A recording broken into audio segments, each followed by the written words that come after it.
अगर 10 टन भी निकले तो 4 लाख का हो गया। एक एकड़ से अगर तो पौधा बिल्कुल 2 या 3 दिन में मुरझा के जमीन पर नहीं चिपक जाए तब तक पानी न चलाए। और एक क्या होता है, जुड़सा हो जाता है। तो जुड़सा एक मौसम के हिसाब से होता है। अच्छा। किसान भाइयों नमस्कार। तो साथियों, आज के वीडियो में आपको जानकारी देने वाले हैं भाई साहब अगेती प्याज की खेती की। कई किसान भाइयों ने प्याज लगा भी दी है और कई किसान भाई आगे प्याज की खेती करने वाले हैं।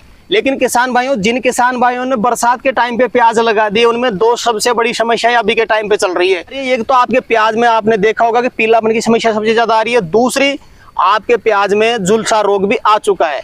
तो आपको इन दोनों बीमारियों का निदान भी बताएंगे। साथ ही साथ जो किसान भाई आगे प्याज लगाना चाहते हैं उनको भी हम गाइड करना चाहेंगे कि आप किस तरह से प्याज की नर्सरी तैयार कर सकते हैं, किस तरह से प्याज को आप ट्रांसप्लांट कर सकते हैं और अपनी फसल से ज्यादा उत्पादन आप ले सकते हैं। इस जानकारी के लिए आज मैं पहुंचा हूं एक अनुभवी किसान भाई के पास में, जो काफी लंबे समय से लगातार प्याज की खेती करते हैं। आप साइड स्क्रीन में देख सकते हैं इन किसान भाई की पिछले साल की जो प्याज की फसल थी, शानदार फसल थी। और साथ ही साथ इनकी फसल में आपको पीलापन और झुलसा रोग बिल्कुल भी नहीं देखने को मिलेगा, क्योंकि ये किसान भाई काफी अच्छा अनुभव रखते हैं प्याज की खेती में और काफी समय से लगातार सफल तरीके से प्याज की खेती करते हैं। तो आज के वीडियो में आपको प्याज की खेती की A to Z जानकारी मिलने वाली है। वीडियो कंप्लीट देखें। वीडियो पसंद आए तो लाइक शेयर करें और जिन किसान भाइयों ने अभी तक हमारे चैनल को सब्सक्राइब नहीं किया, चैनल को सब्सक्राइब कर लें। तो आइए किसान भाइयों, आज का वीडियो शुरू करते हैं। सर जी नमस्कार। नमस्कार जी, राम राम साहब। एक बार परिचय बता दें सर। मेरा नाम बाबूलाल मीणा है जी, तहसील लालसोट, जिला दौसा, राजस्थान का रहने वाला हूँ जी। तो सर जी, पिछले साल मैंने आपका प्याज का वीडियो कवर किया था। ठीक है। आपके प्याज में मुझे ना तो कोई समस्या देखने को मिली और आप सिंपल विधि से प्याज की खेती करते हैं। हाँ जी सर। ये भी एक खास चीज है, क्योंकि आजकल किसान भाई ज्यादातर जो भी फसलें लगाते हैं वो बैड विधि से लगाते हैं। आपने बैड विधि ना अपना करके सिंपल विधि से प्याज क्यों लगाते हैं? सबसे पहले तो ये बात जानना चाहूँ। देखो, बेड विधि से भी लगाते हैं और सिंपल से भी लगाते हैं, लेकिन जो सिंपल का रहता है ना साधारण समतल जमीन पे, वो सबसे बेस्ट है। बेड पे तो देखो मल्च का या बेड बनाने का या अलग अलग रहता है। पूरी जमीन पे जैसे पूरा खाद है ना टोटल गोबर खाद मान लो, NPK कोई सा भी मान लो, तो पूरा जमीन में रहता है। तो उस हिसाब से जमीन उर्वरक होती है। तो प्याज की फसल हमारे तो समितलीकरण होता है ना, उससे सबसे बेस्ट होती है जी। तो कई किसान भाई बोलते हैं यार सिंपल विधि से काफी सारी समस्याएं आ जाती है, तो ऐसी कोई समस्या आपको देखने को मिली? समस्या अगर किसान टाइम टू टाइम उसकी देख रेख, उसमें पानी का निदान या उसमें स्प्रे का या कोई दवाई का, तो उसमें टाइम टू टाइम लगाएगा तो कोई समस्या ऐसी नहीं है जो समाधान नहीं हो सकता है। अगर किसान उसको बो दिया और उसमें देखेगा कि यार पानी तो जा रहा है, लेकिन अपन लास्ट में जब पकेगा तब खो देंगे तो उसमें जुड़सा भी आ जाता है और पीलापन भी आ जाता है। और वो एक डंपिंग और बोलते हैं, तना के जस्ट वहां से गड़ के वो पिचक के वो वहां से टूट के गिर जाता है जी। तो डंपिंग की समस्या भी किसान भाई को आ सकती है। हाँ बिल्कुल। तो किसान क्या बोलता है, यार हमारा तो प्याज पड़ गया, वो पड़ते नहीं है। वहां से डंपिंग जो प्याज होता है ना जस्ट उसके ऊपर से डंपिंग आती है, जो पलपला हो जाता है, वो फफूंद नाशक, हाँ जो फंगस होता है ना तो वो आता है तो वो गिर जाता है। और एक क्या होता है, जुड़सा हो जाता है। तो जुड़सा एक मौसम के हिसाब से होता है। अच्छा। जैसे तापमान ज्यादा हो या ठंड ज्यादा हो, समान मौसम कोई सा भी हो, उसमें बीमारी कम आती है। और जो मौसम का फेरबदल होता है ना उसमें ज्यादातर बीमारी आती है। फसल कोई सी भी देख लो, तो उसका समय रहते हुए किसान को उपचार करना चाहिए। तो जमीन में क्या नमी रहती है ज्यादा, अब ज्यादा नमी रहने की वजह से समझे वो जुड़सा आ जाता है। जुड़सा आके वो पीले पूरे भूड हो जाते हैं, बिल्कुल जैसे लगते हैं कि सूख गया। तो ये बरसात वाले है ना, इसमें ज्यादातर ये बीमारी आती है। तो इनका निदान भी हो जाता है? हाँ बिल्कुल, निदान है ना जी। तो सर जी, पिछले साल आपने कितने एरिया में प्याज लगाया था? लगभग 4 एकड़। 4 एकड़। हाँ जी। इस बार कितना लगाने का विचार है? अब की बार थोड़ा सा और फसल भी लगा दिया, तो लगभग 2 एकड़। 2 एकड़ में। हाँ जी। तो इस टाइम के प्याज को अपन अगेती बोलेंगे कि पछेती बोलेंगे? नहीं, वैसे तो अगेती है। जैसे हमें दिसंबर में भी लगाते हैं, कई बार जनवरी में भी लगाया, पहले दिसंबर में भी लगाया, लेकिन ये अगेती है। अगेती। आज 5 अक्टूबर है। हाँ 5 अक्टूबर है, तो इसको अगेती बोलेंगे। हाँ ये अगेती है। अब जैसे अपन अक्टूबर से लेके लास्ट अक्टूबर तक लगाएंगे ना, तो ये अगेती में ही आएगी। फिर नवंबर से लास्ट नवंबर में दिसंबर में वो उस टाइम की आएगी, पछेती बोलते हैं उसको। फिर उसके बाद फरवरी में भी लगाते कई लोग, लेकिन आगे फिर क्या मार्च में धूप निकलने से और पानी की लोगों के पास समस्या है, तो वो फसल नहीं, उसकी साइज भी नहीं बन पाती जी। तो सर जी, आपका जो भी तरीका है प्याज की खेती करने का, वो किसान भाई तक मैं शेयर करना चाहूंगा, क्योंकि काफी किसान भाई आज भी असफल हो जाते हैं। सबसे पहले तो नर्सरी तैयार जब अपन करेंगे, सफल तरीके से नर्सरी तैयार कैसे करें प्याज के लिए? देखो, नर्सरी का सही समय तो अभी चल रहा है। अब से पहले भी मैंने अब नर्सरी बो दी है, और अब ट्रांसप्लांट करने के 10 दिन या 5 दिन बाद में ट्रांसप्लांट हो जाएगा जी। लेकिन नर्सरी का सबसे विशेष किसान भाई ये देना कि जहाँ अपने दीमक ना हो वहाँ पर और ज्यादा गोबर खाद भी नहीं हो, जिया नॉर्मल विधि से खाद का छाण के वहाँ उस क्या जो अपने जो क्यारी बनाएंगे ना वहाँ नर्सरी करेंगे तो वहाँ उसको बिजाई करके और उसके खरपतवार गुड़ाई करके फिर उसमें छोटी छोटी क्यारी बनाए और उसमें फिर उसकी छटाई करो और फिर उसको देख रेख करो। अगर उसमें कौन सी बीमारी आती है नर्सरी में तो नर्सरी में भी बीमारी आ जाती है। अच्छा, बिल्कुल बीमारी है तो उसमें भी जैसे फंगीसाइड का स्प्रे करना, कीटनाशक का स्प्रे करना, तो वो उसका ध्यान रखे तो 25 से 30 दिन में लगाने लायक हो जाती है। हाँ बिल्कुल हो जाती है। 1 महीने में नर्सरी तैयार हो हाँ 1 महीने में कंप्लीट ट्रांसप्लांट करने लायक हो जाती है। इसके बाद में जो खेत की तैयारी करेंगे सर जी, परफेक्ट तरीका क्या रहता है खेत तैयारी का? देखो खेत का परफेक्ट तरीका ये है, तो किसान कई बार तो जैसे सावनी बोलते हैं उसको बदवाड़ वो रख लेता है। कई किसान उसमें बाजरा बो देता है, कई मूंगफली भी बो देता है, कई गुआर भी।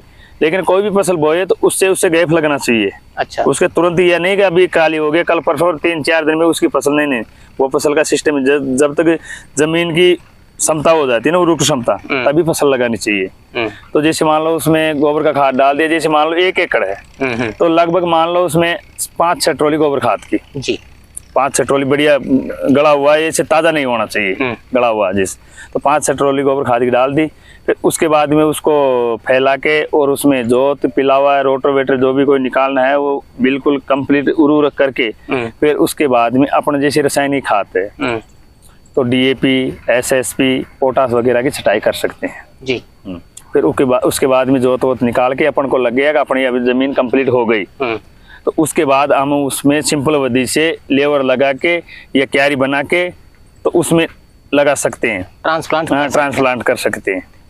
पानी सर जी ट्रांसप्लांट करने से पहले चलाएंगे बाद में चलाएंगे? नहीं, पानी बाद में चलेगा। लगभग कई किसान तो आज ट्रांसप्लांट कर दिया कल चला, दूसरे दिन ही भी चलाता है, लेकिन वो गलत है। कम से कम अपना पौधा है ना नर्सरी वो बिल्कुल मुरझा के जमीन पे नहीं टिके ना तब तक पानी नहीं चलाना चाहिए। प्याज में? हाँ प्याज में ये सबसे बड़ी खासियत है किसानों को। ये मैं जरूर कहना चाहता हूँ सभी किसान भाइयों से जो प्याज की खेती करते हैं, जब अपन ट्रांसप्लांट करते हैं पेड़ पौधा तो पौधा बिल्कुल 2 या 3 दिन में मुरझा के जमीन पर नहीं चिपक जाए तब तक पानी न चलाए। अच्छा, बिल्कुल। तो सर जी ये जो अगेती प्याज है सर्दी में कई किसान भाई को आगे ग्रोथ में भी समस्या आ जाती है, कई सारी बीमारियां भी लग जाती है, तो उस टाइम पे किसान भाई प्याज में देख रेख कैसे करे? देखो सर्दी में ज्यादा नाइट्रोजन की कमी आती है क्योंकि धूप कम मिलती है ना, तो नाइट्रोजन का प्रयोग करें। जैसे लिक्विड में भी आता है, पाउडर फॉर्म में भी आता है, तो उसका स्प्रे भी कर सकते हैं, उसको ड्रिप में भी चला सकते हैं, उसको फुहारे में भी चला सकते हैं या उसकी बिजाई भी कर सकते हैं। तो पीलापन जरूर आता है ये फसल में क्योंकि नाइट्रोजन नहीं मिलने के कारण, तो उसमें नाइट्रोजन की या माइक्रोन्यूट्रिएंट की पूर्ति करो।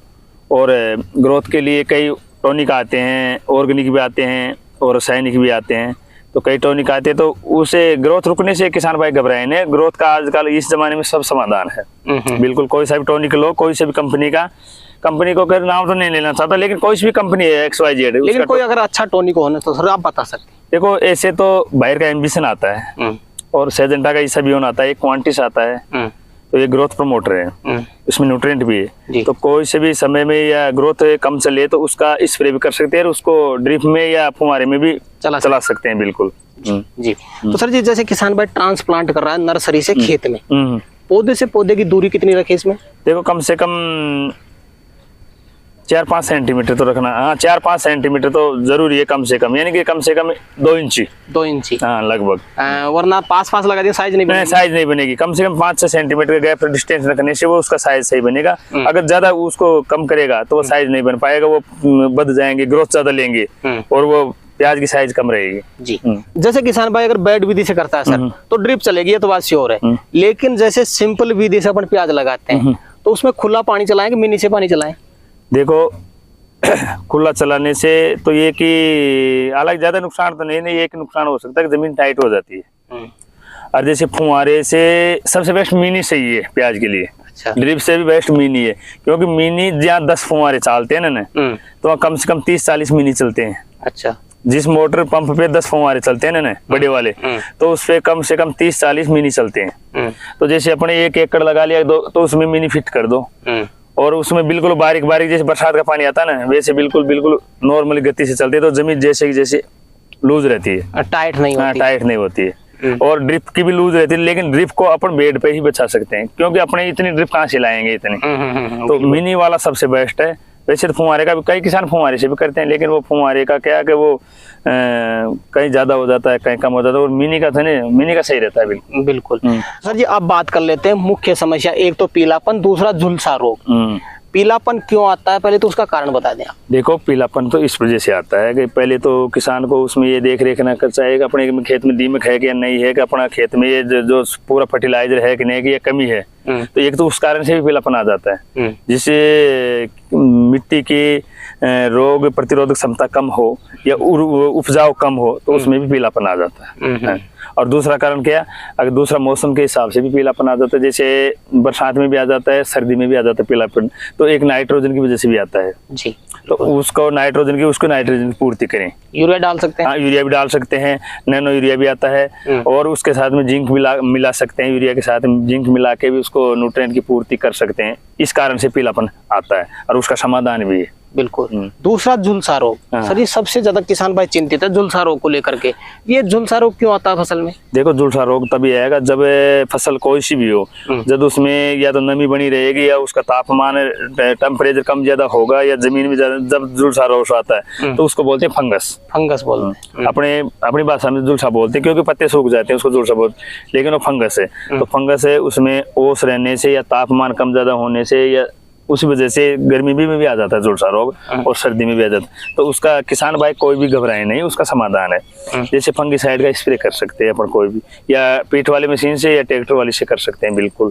तो वो कोई सी भी कंपनी का फंगिसाइड ले सकता है, जैसे यूपीएल का साप भी आता है, आंसर ग्लो भी आता है, और सेजेंटा का रेडोमिल भी आता है, और बायर का नेटिवा भी आता है, एंट्राकोल भी आता है, और 8-10 ऐसे फंगिसाइड है बढ़िया प्रोडक्ट है, तो उनका स्प्रे पर ग्राम के हिसाब से 2 ml 2 ग्राम के हिसाब से कर सकते हैं बिल्कुल। तो झुलसा रोग कंट्रोल हो जाएगा? बिल्कुल कंट्रोल हो जाएगा, बिल्कुल कंट्रोल हो जाएगा जी।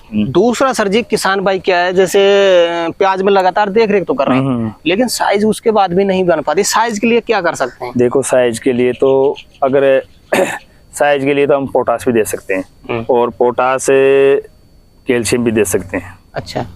12-61 भी दे सकते हैं, 19-19 भी दे सकते हैं, लेकिन साइज अगर अपने नहीं बन पा रही है, अपने ये सोचे कि अपनी टाइम तो हो गया लेकिन साइज नहीं बन पा रही है, तो उसमें कैल्शियम की भी छिड़काव कर दे या ड्रिप से चला दें, और जैसे उसके साथ में कोई कैल्शियम के साथ में कोई न्यूट्रिएंट भी चला सकते हैं, जिंक वगैरह, या जैसे कोई लिक्विड में न्यूट्रिएंट आता है ग्रोथ प्रमोटर, वो चला सकते हैं, तो वो समस्या दूर हो जाएगी। साइज बन जाएगी। हाँ बिल्कुल साइज बन जाएगी। प्लांटेशन करने से सर कितने दिन में अपना प्याज हार्वेस्टिंग करने लायक हो जाता है? लगभग ट्रांसप्लांट करने से बढ़िया किसान की अच्छी देख रेख हो तो 80 से 90 दिन में हार्वेस्टिंग कर सकते हैं। हाँ बिल्कुल। तो हार्वेस्टिंग करने का क्या प्रोसेस रहता है सर आपका? अब हार्वेस्टिंग करने का ये प्रोसेस है कि उसको एक तो जिस टाइम पर उसमें पानी दिया हुआ तो उस टाइम पर ना उसको हार्वेस्टिंग ना करें, थोड़ी जमीन को टाइट होने दे, उसके बाद में उस प्याज को निकालें, लेबर लगा के या खुद के पास लेबर हो तो उस हिसाब से निकालें। अगर वो गीले में निकालेंगे अपन तो उसमें पानी रहेगा या धूप रहेगा तो उससे वो पड़ जाते हैं, जैसे वो पड़ जाते हैं बिल्कुल फफूंदनाश हो जाता है। तो एक फिर उनको निकाल के अच्छी तरह से छाया में रखें साफ करके, और जो उनका तना है ना तो कम से कम 1 इंच दूर से हटाएं। अच्छा। प्याज की जो है ना तो उसके 1 इंच दूर से हटाएं, ताकि वो उसके पास में से हटाएंगे तो वहाँ गलन चालू हो जाती है प्याज में, फिर सड़ना चालू हो जाता है, फिर एक दूसरे प्याज के लगे काफी सारे प्याजों को सड़ा देता है जी।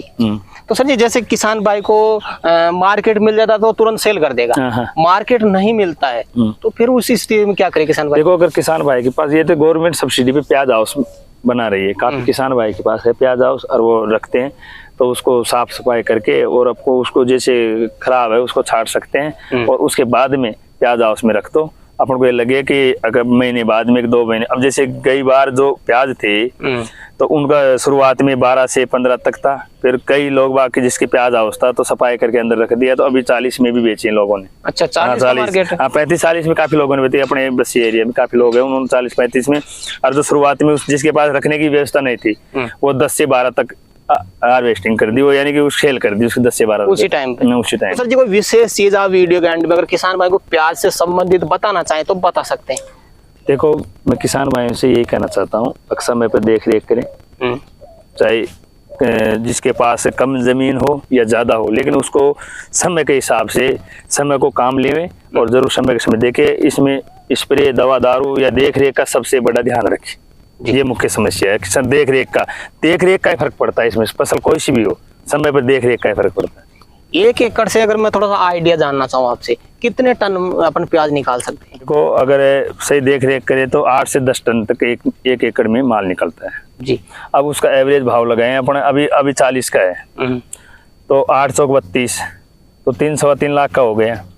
और अगर 10 टन भी निकले तो 4 लाख का हो गया। तो ये तो 1 एकड़ से अगर इसमें भाव डाउन हो गया, मान लो 10 का 15 का, तो 1.5 लाख रुपए के 1.5 लाख, 10 टन 1.5 लाख का हो गया। हाँ, तो 1.5 एकड़ में 250 10 टन से कम नहीं माल निकलता है। इतना तो निकल जाता है। 250-300 मन माल तो निकलाता है, बढ़िया देख रेख करता है। बिल्कुल। और मार्केट हमेशा ऊपर नीचे होता रहता है। हाँ, होता रहता है। किसान भाई, ये मार्केट की बात हो रही है अभी की, 5 अक्टूबर का आज टाइम है, लेकिन आगे मार्केट कम होगा ज्यादा होगा किसी को पता नहीं रहता। तो सर जी, आज आपने किसान भाई के लिए समय निकाला और अपना अनुभव आपने किसान भाई तक शेयर किया, उसके लिए आपका बहुत बहुत धन्यवाद। राम राम साहब। तो किसान भाई, जानकारी कैसी लगी हमें कमेंट करके जरूर बताएं। वीडियो पसंद आए तो वीडियो को लाइक करें, बाकी किसान भाई तो वीडियो को शेयर जरूर करें। और जिन किसान भाइयों ने अभी तक हमारे चैनल को सब्सक्राइब नहीं किया, चैनल को सब्सक्राइब कर लें। तो किसान भाई, आज के लिए इतना ही, मिलते हैं नए वीडियो में, तब तक के लिए जय जवान जय किसान।